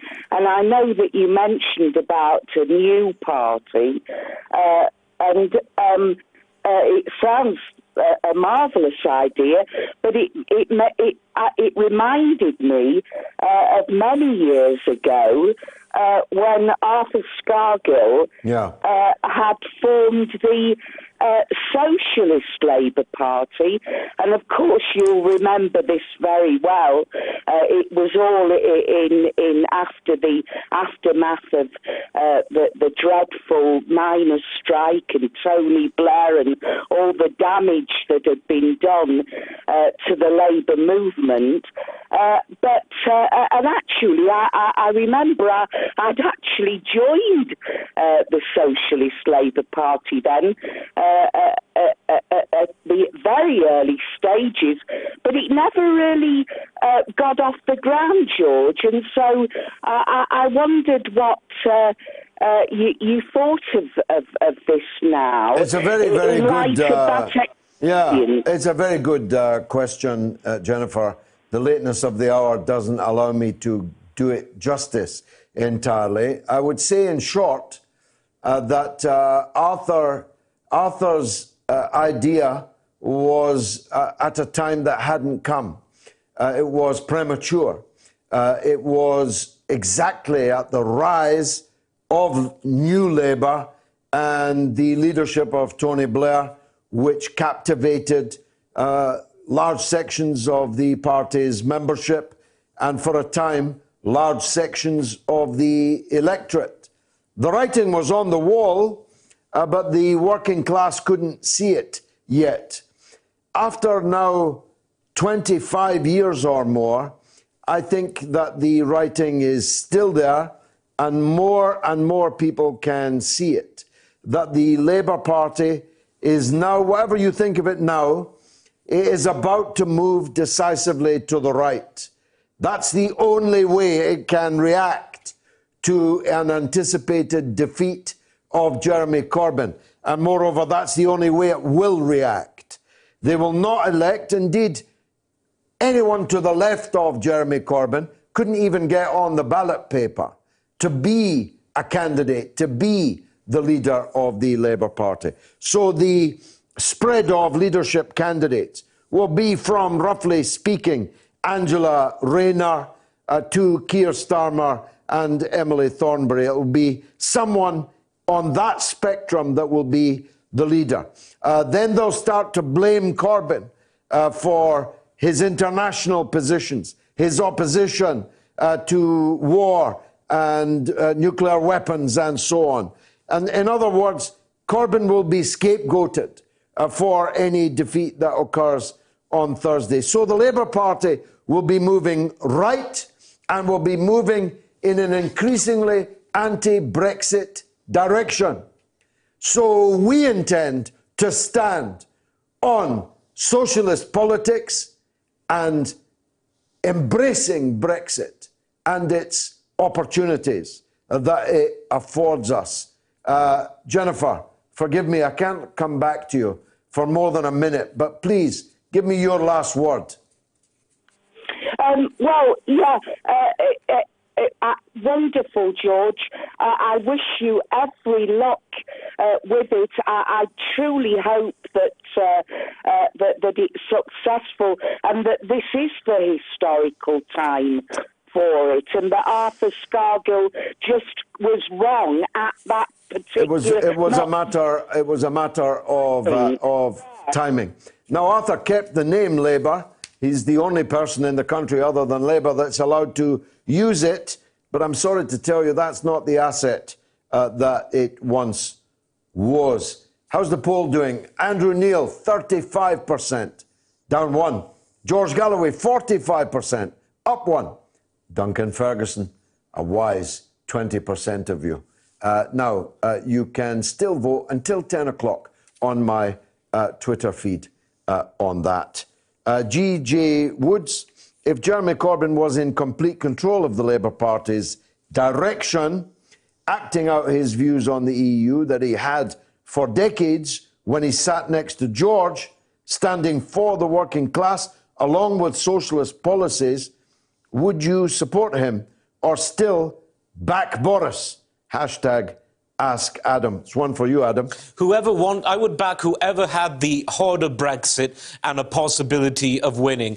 And in 2017, even though I disagreed with Corbyn's economic policies, I disagreed with the way in which he phrased a lot of his foreign policies. I'm anti-war, but for very different reasons. I won't go into the other multiple disagreements, but it kind of sort of seemed in 2017 that May, who was a dyed-in-the-wool Remainer, was perhaps not as much of a conviction Brexiteer as Corbyn. It sort of seemed in 2017 as though Corbyn could have broken out of the box and said, voila, happy birthday, sorry about the lack of clothes. By the way, I'm a Brexiteer and there's nothing that the Thornberrys and the rest of them could do about it. That Jeremy Corbyn, who was also weirdly the one who performed in front of young and misguided Romaniacs at rock festivals and who, to great applause, that Corbyn is no more. And the Corbyn that for decades spoke out quite correctly about how bad the EU was, that Corbyn is also no more. So in a Brexit election,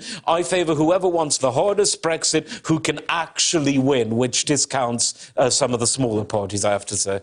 Robert Hickey says Gaddafi was okay, a bit strange, but better than a lot of them. I think that sums up Gaddafi quite well, don't you? It's neither the most generous nor is it the most critical view, so I'll go with that, I suppose. Tony says, once Colonel Gaddafi decided to move away from the US dollar, the Americans had to remove him. He went to gold. He went to gold. Yeah, that was the... Well, you favour that, don't you? I certainly do. I certainly do. But luckily I haven't yet been massacred or killed over it the way he was. The Masses says, can a country ever be described as free or democratic when it is in enforced debt to the IMF? Well, I don't think that debt of any kind is compatible with any sort of freedom, because once the government gets into debt, you're essentially living in a slave economy, which will quickly become violent. Let it not be said that the Second World War was caused by anything other than a German economic policy, which was not so different than what the Federal Reserve and other central banks are doing by printing money and issuing bonds that can't realistically be redeemed other than through the issuing of more bonds and more printed money. In Germany, they called them MIFO bills, which were essentially, it was a promissory note that was given where they sold the MIFO bills to get the cash that they needed for all their maddening deficit spending, but they knew they couldn't ever pay this back. And so what did they do? They invaded countries that had that had stocks of gold. And because they needed money, they had given away these fake notes, printing fake monopoly money, and they needed to invade. Then they had to deal with the Soviet Union, where for the raw materials that the Soviet Union had in abundance, they'd get the finished goods that the Germans made at a very high level. And when that went awry, they invaded the Soviet Union, which had very valuable commodities like gold, like oil, like rubber, like copper, like timber. And so if the Second World War could be caused by debt, the Third World War will almost certainly be caused by debt. Let's get through as many calls as we can in the time remaining. Kenny in Falkirk is on the line. Kenny, welcome. Hello, George. How you doing? I'm good, especially after the Cup final today, but you'll not want to talk about that. Well, we shan't do that, shall we? No. Listen, I want to ask you, firstly, I want to ask you, why don't you come up here and sit in the Scottish Parliament? I thought you liked me, Kenny. Would you really inflict that on me? I would love to see you in the Scottish Parliament destroying Nicola Sturgeon's arguments. I'm ready to do that. I'm in East Kilbride. I'm in East Kilbride in January at the East Kilbride Village Theatre. Come down. You're not that far away. And see me there. And our new party may well stand in the Scottish Parliament elections, but not me, because I'd be a fish out of water in that wee Parliament. I must tell you, if you love me, don't force me. Unfortunately, I have a prediction that the Tories may well succeed with a 30 majority the SNP may achieve 40, but that won't be enough for Sturgeon to declare a mandate. Well, if she goes for another referendum, I'll be in Scotland for the duration to fight as I fought in 2016, or 2014 rather, to some effect. I'll be just saying no all over again, all over Scotland. Well, I heard you saying just saying no in Falkirk in 2015, and it was tremendous. Thanks. Now tell me, how do you see the Scottish end of this general election going? I think the SNP will increase, but they'll lose big hitters. I think Blackford's gone. I think Cherry's gone. I think Gesson's gone. Interesting. Gone to the Tories. The Tories are rising. They're in second place and rising. Labour is in third place and falling. Yes, the Conservative and Union Party will increase, particularly where Brexit Party are going nowhere, but we shall see. Indeed. Kenny, thanks very much for the call, my friend. See you in East Kilbride on, I think it's the 18th of January, if someone can just check that date for me. Ross is in Liverpool. Ross, welcome to the show. Hello, George. You all right? How's it going? I'm doing fine. So is the football in Liverpool. Both of you. Well done. Go ahead. Yeah, not too bad. I was wondering what your thoughts are on ISIS brides returning to the UK. You mean these ISIS prisoners that are being held in Syria? Well, I think they should be handed to the legitimate government of Syria, and they should be executed by firing squad for having invaded Syria and caused the deaths of literally hundreds of thousands of people, many of whom met their end in the most sickening, revolting, inhuman way that it's possible for anyone to lose their life. So the last thing I want is these people coming back here, getting legal aid at your expense and my expense to put up a fancy defense and then be held in prison only to be released halfway through and end up on London Bridge murdering somebody else. What do you think? I don't really agree with that. I don't think it's very humane. And I know that these people have probably been brainwashed. But ultimately, if we're just executing them, surely that's just taking us down to a level that we shouldn't be going to. Well, of course, I hear the argument and I hear the brainwashed argument. But my main concern is this, that these people cut no more throats, decapitate no more people, kill no more innocents, no more priests, no more bishops, no more clerics, destroy no more of the great heritage, either of Syria or here in our own country. I'm not prepared to take the risk for the sake of liberalism. We're just going to have to agree to differ on that, Ross, because I need to press on to Dave in Warsaw. Go ahead, Dave. Hey, George, how are you? I'm good. Nice to hear from you. Go on. Yes, all right. Before I get into my main call, which is impeachment, I just wanted to clarify your guest from before, Manila, about Bernie Sanders and his support. Yeah, Manila seemed to think that Bernie was something of a shot bolt or a busted flush. Yeah, that's not true. He just passed 4 million donations within the last couple of weeks, and AOC actually endorsed him along with Ilhan Omar. So yeah, but it was Manila's point that that's bad news, not good news. That AOC and her ilk, identity politicians, are precisely what Bernie doesn't need. Well, I would tend to disagree with that point, but okay, that's okay. Go on. But the main reason I called was that this whole impeachment thing is a distraction.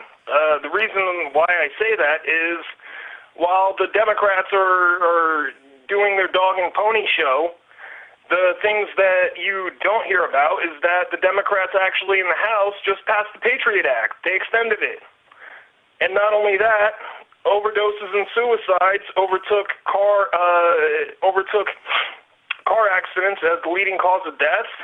Trump is now cutting 700 people from food stamps, and they're thinking about moving 14,000 more troops back into the Middle East. He's denied that, of course. He's denied it, sure, but these are the things that we've, you don't hear about. No, I hear about them all. Dave, points very well made. Thank you very much indeed. I hope you're right about Bernie Sanders. But we've got to clear the decks because there's a legend on the line. Norma in Bristol. Norma, welcome. Hello, George. I'm trying to look on the bright side because of maybe the result of the election. Okay. There's 3 comments, actually. The Moussa Ibrahim about Libya, I thought his knowledge was amazing. I thought he was fantastic. Oh, They should have made him the president. Well, it was complicated, Yeah. but it opened my eyes to something quite refreshing. Well, not refreshing, but, something new away from British politics. Yeah. And the other thing, I think I'm right. Nelson Mandela died on the 6th of December, 6 years ago. Was it the 6th? What is today's I think date? it was the 6th. Yeah, And this is the 8th, isn't it? Yeah. But, Yeah, we should have mentioned him.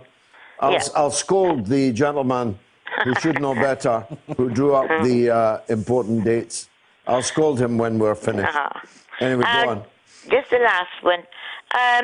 There's an organisation called Make Votes Matter, and it's about PR. Yeah. And to be honest, if there's another election within the next 12 months or whatever, it is a fairer system, I think, really, because instead of the constituencies winning, your actual votes in the way they, I don't know quite how they work it out, but it would be fairer, really, don't you think? I do. I've always supported proportional representation, but just as the UN Security Council will never be reformed because the existing members of it would have to vote for that reform, so this Parliament will never introduce proportional representation, or at least only in very exceptional circumstances, because they're all the beneficiaries of the current system, and turkeys don't normally vote for an early Christmas.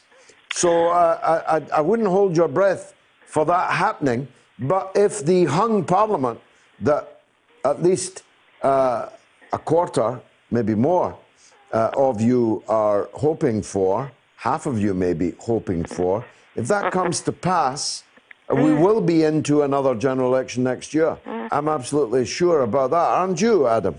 If there's a hung parliament, and yes, and this is what's quite interesting, the Conservatives and I believe Labour also are committed to repealing this ghastly Cameron-Clegg fixed-term Parliaments Act, which is, along with 4 pieces of legislation that Tony Blair passed, probably no time to name them, is one of the most wretched pieces of constitutional vandalism of the last 30 years. I think that if there is a hung parliament, an election is inevitable. I think the only thing that such a hung parliament could virtually unanimously agree on is repealing this fixed-term Parliaments Act. But whether such a hung parliament could be able to foster a majority behind some referendum to steal Brexit, a Remain versus Remain referendum, which is what the Labour Party want, that could end up in so much infighting that there could even be an election before that. I think that no one in their right mind should hope for a hung parliament. Someone, whether they're on the left or on the right, people should just pray that one party wins a solid majority, even if it's a majority of 1, because a hung parliament would really thrust the country into a crisis that would make the last 3 years look like child's play. What do you think, Norma? Oh, I think it's a muddle, really, but it might well be a hung parliament, but these Make Votes Matter people, they've been emailing me, and they're doing a damn good job, you know. For sure. I mean, for me, I personally argued face-to-face, just me and them, with both Gordon Brown and Tony Blair before him, that now that you have these big parliamentary majorities, you must legislate now for proportional representation. And then the Tories will never be back, because even Mrs. Thatcher never got more than 42% of the popular vote. But 42% of the popular vote under our electoral system can well give you a landslide parliamentary majority, but neither of them did so. And now we have the very real prospect of the Conservatives going back. Now, when you think about this, Norma, it is actually a damning indictment on the Labour Party and on the mass media that has facilitated it, that a party that's been in power for a decade, most of which has been a decade of withering, bitter austerity, which has been led by a series of donkeys, David Cameron, Theresa May, and now Boris Johnson, is seriously going to get another majority on Thursday, if the polls are right. It is a damning indictment on everyone concerned in the political class, the political system, the Labour Party, the TUC, the BBC. I could go on. Everyone who's contributed to the fact that it seems overwhelmingly likely that Boris Johnson will get a majority on Thursday, 10 years of Tory government and another 5 years to come if he gets a majority. It's quite sobering, isn't it, Norma? Well, it's depressing, really. That's why I was interested in Moussa Ibrahim. Yeah, maybe we'll all need to move. Well, thank you very much indeed. The poll result was Labour will win the British general election, 36% of you. 45% say Conservatives, with just 19 saying a hung parliament. That was 3,169. Do you know what's votes. funny about that? Yeah. That almost if you substitute the 19% of people saying that there'll be a hung parliament for, let's say, the Liberal and Brexit Party percentages nationally combined, you actually have a poll that isn't too different from than what the the result average, is likely to be. Yes, of all of the major polling companies. So there's something to be said for that. That is very interesting indeed. You're right. 45 to the Tories, 36 to Labour, 19% being the rest Liberal, of them. Rest also Rands. Well, look, it's been marvellous for me. I hope it was for you. And if it was, I hope you'll come back at the same time next week. Mercifully, the defences of Moscow have held and the cyber attackers have been put to flight. And I hope you've had an enjoyable and uninterrupted flow of opinion and fact and analysis and one or two laughs on the mother of all talk shows. And if you did enjoy it, please tell just one other person. Because if every one of you brings just one more viewer or listener, then we will be on an audience of 1 million. Just think about that. See you next week, God willing.